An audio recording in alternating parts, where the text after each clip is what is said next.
5.9 FM and WBBMNewsRadio.com. Good afternoon, I'm Keith Johnson. And I'm Lisa Fielding. Here are the top stories on News Radio WBBM. Talk about these roundup dozens of suspects and more than 40 guns in a pre-holiday sweep they hope will keep the city safe. Weather's been a challenge for holiday plans across the Chicago area, but in one suburb, it's all systems go. This is Jim Goodes. The top health official in Illinois says raising the legal age to buy tobacco could have short and long-term benefits. And the Trump administration gets more criticism for its handling of the migrant crisis at the border.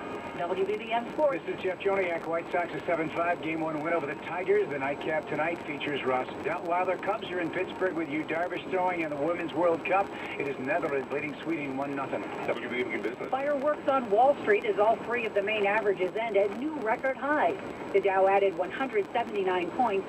NASDAQ up 61. I'm Elisa Parenti at Bloomberg. For evening shower, muggy tonight, a low of 70, 84 degrees as the News Watch continues now at 4:31. And topic on news at the half hour. The latest effort by Chicago police to give criminals and their guns on the streets ahead of the 4th of July weekend. Top brass talking to about the month-long sweep that brought in nearly 200 people. WBBM's Mike Krauser. Those targeted include some high-level gang leaders, according to First Deputy Police Superintendent Anthony Riccio, who he says are not just calling the shots regarding narcotics, but also ordering shootings. Everybody in these communities wants to go out and have a barbecue over the weekend. They want to let their kids play in the front of their house. They want to go to parks. They don't want to have to worry about these individuals. I don't think there's anybody that's feeling bad about these 180 people getting locked up. Although some have since been released, which is a source of frustration for the police.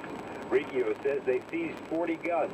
One of the assault rifles that we recovered has a drum on it capable of holding 100 rounds. Now, you think about the large gatherings we're going to have over the 4th of July, 100 shots in just seconds. Charges against those arrested include drug dealing and possession, unlawful use of a weapon, and possession of a weapon by a felon. At police headquarters, Mike Krauser, News Radio 105.9 FM. The County Sheriff's Office says an inmate hanged himself in the Cook County Jail last night. Patrick Tullis was on parole for killing 2 gay men in Lakeview in 1987. Authorities say he was arrested last week for firing a handgun in Uptown. The 55-year-old was found unresponsive by correctional officers during a routine check last night. Well, this summer's rainy weather has made planning outdoor events a bit challenging. Just ask organizers of the Taste of Oak Brook, which has now been canceled due to the village's polo grounds that were flooded by rains last night. Further west, Naperville's Rib Fest is now underway. Donna Rice of Desperado's BBQ Travel says the country competing in rib competitions, but she says Naperville's Rib Fest is still her favorite. We love coming here.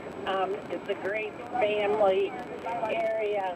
The best fireworks I've ever seen in any part of the country. So those are things that we really, really like. After nearly 3-decade run, this is Rib Fest last year in Naperville. It's moving to Romeoville next year. Starting this week, people buying tobacco products in Illinois need to be at least 21 years old. And the state's top doctor says she believes that increase in the legal age will come with a decrease in smoking rates down the road. WBBM's Jim Goodes talked to her. He's live on the Newsline. And Lisa, Illinois Public Health Director Dr. Ngozi Ezike says statistics show keeping younger people from smoking greatly increases the chances that they won't develop the habit. Because we know that 95% of current smokers began smoking before they were 21. She also says studies show the younger smokers start, the more likely they are to become and stay hooked later in life.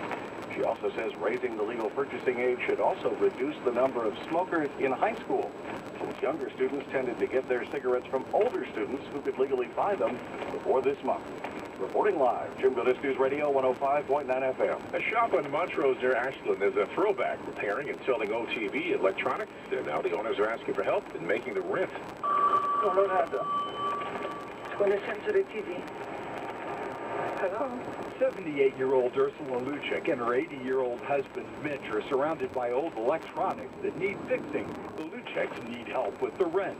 Ursula says problems with previous landlords and the city of Chicago cost them money and business. We lost probably $80,000 or something because we have to take the loans. The Luchiks are both survivors. Mitch was robbed at the store, and he says one of his legs was broken in the attempt.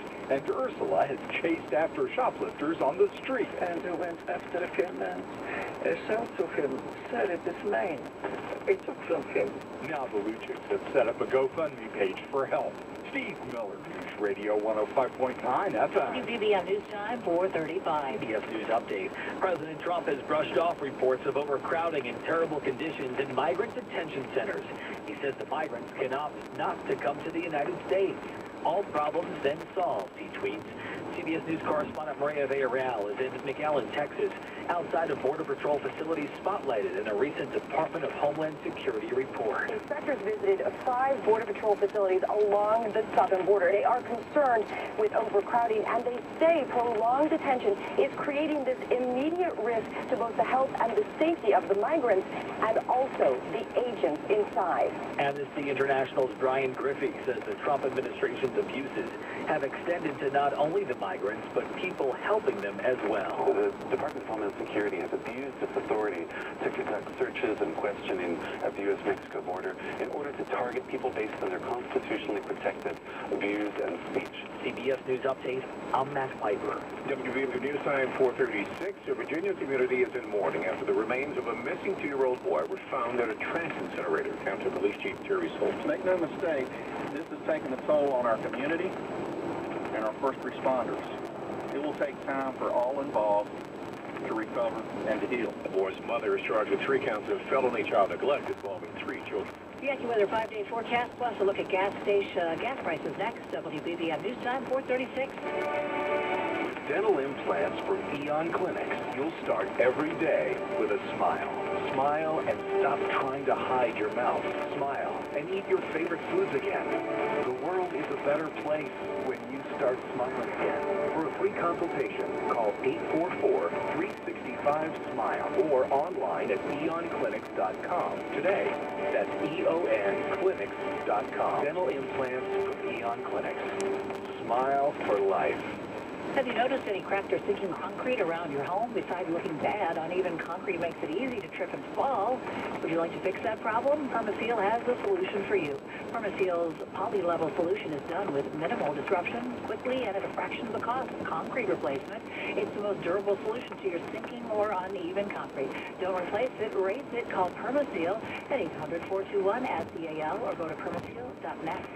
Now, the lowest gas prices from News Radio 780 and 105.9 FM, WBBM. Sponsored by Ziegler, Buick, GMC, and Cadillac in Lincolnwood. Choose from over 650 vehicles at the Ziegler Autoplex. 10 minutes from downtown, Northbrook, and Schaumburg. Visit Ziegler GM Buick downtown. Yorkville to Sheldon, Route 30.